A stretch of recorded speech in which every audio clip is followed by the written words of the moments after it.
साल था 1960। महीना जून का और जगह थी फिनलैंड की प्रसिद्ध बॉडम झील। चार दोस्त, दो लड़के और दो लड़कियां एक साथ जंगल में कैंपिंग के लिए आते हैं। यह ट्रिप एक लड़की की 16वीं जन्मदिन की पार्टी के तौर पर प्लान की गई थी। शुरुआत बेहद खुशनुमा होती है प्रकृति की गोद में। खूबसूरत मौसम, बोटिंग और मस्ती। परंतु उस रात कुछ ऐसा घटा जिसने न सिर्फ उन चारों की किस्मत बदल दी, बल्कि बॉडम झील को हमेशा के लिए कुख्यात बना दिया। 15 साल की मेया अपने 18 साल के बॉयफ्रेंड निल्स के साथ बाइक से जंगल पहुंचती है। कुछ देर बाद उनके दो दोस्त सेपो और अन्या भी वहां पहुंचते हैं। वे लोग झील के पास एक छोटे से स्नैक शॉप से कुछ सामान खरीदते हैं, लेकिन वहां की महिला काफी रूखा व्यवहार करती है। वो उन्हें साफ कहती है, झील से दूर जाकर टेंट लगाना। यह बात मिया को बहुत अजीब लगती है, लेकिन बाकी दोस्त इसे मजाक में टाल देते हैं। चारों दोस्त जंगल के अंदरूनी हिस्से में टेंट लगाते हैं। शाम होती है, सब मस्ती करते हैं, तैरते हैं, बियर पीते हैं और एक खूबसूरत व्हाइट नाइट जून में सूरज पूरी तरह नहीं डूबता का आनंद लेते हैं। मिया बहुत खुश थी। उसे लगा कि ये उसकी जिंदगी का सबसे खूबसूरत बर्थडे है। रात को चारों एक ही टेंट में सो जाते हैं।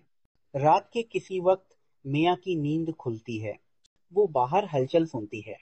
टेंट के पास कोई काली परछाई खड़ी थी, जिसकी आंखें लाल लाल चमक रही थी। अचानक एक स्नैपिंग आवाज आती है और टेंट गिर जाता है। इसके बाद क्या हुआ वो कल्पना से भी परे था।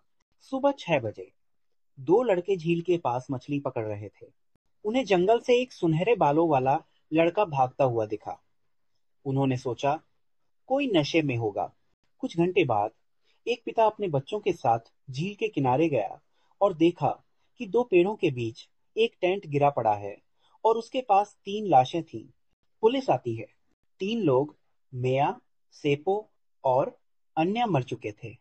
लेकिन चौंकाने वाली बात यह थी कि निल्स जिंदा था, लेकिन बुरी तरह जख्मी। उसके चेहरे की हड्डियां टूटी हुई थीं। जब उसकी हालत थोड़ी बेहतर हुई तो उसने कहा, मैंने एक काली छाया को देखा जिसकी लाल आंखें थीं। जांच में पता चला कि कुछ कीमती सामान गायब था, लेकिन कुछ चीजें अजीब तरह से छोड़ दी गई थीं, जैसे निल्स की जैकेट और जूते। एक आदमी है ऑसमन, जो बहुत संदिग्ध दिख रहा था, पकड़ा गया, लेकिन उसका अलिबाई पुख्ता था। 44 साल बाद 2004 में पुलिस ने खुद निल्स को ही आरोपी बनाया। कहा गया कि उसने ईर्ष्या में अपने दोस्तों की हत्या कर दी, लेकिन कोर्ट ने उसे बरी कर दिया और सरकार ने उसे मुआवजा भी दिया। कुछ लोग मानते हैं कि असली हत्यारा था एक बूढ़ा आदमी, कार्ल गिलस्ट्रॉम, जो झील के पास रहता था। उसने एक बार अपने पड़ोसी को खुद कबूल किया, मैं ही बॉडम मर्डर हूँ। अगले दिन उसकी झील में डूबकर मौत हो गई, लेकिन कोई पक्की पुष्टि नहीं हुई और केस आज भी रहस्य है। तो दोस्तों, क्या मिया और उसके दोस्तों का हत्यारा आज भी अज्ञात है? क्या लाल आंखों वाला वो साया एक इंसान था या कुछ और? यह कहानी सिर्फ एक मर्डर मिस्ट्री नहीं, यह चेतावनी है कि कभी कभी सबसे खूबसूरत जगहों पर भी सबसे भयानक कहानियां जन्म लेती हैं।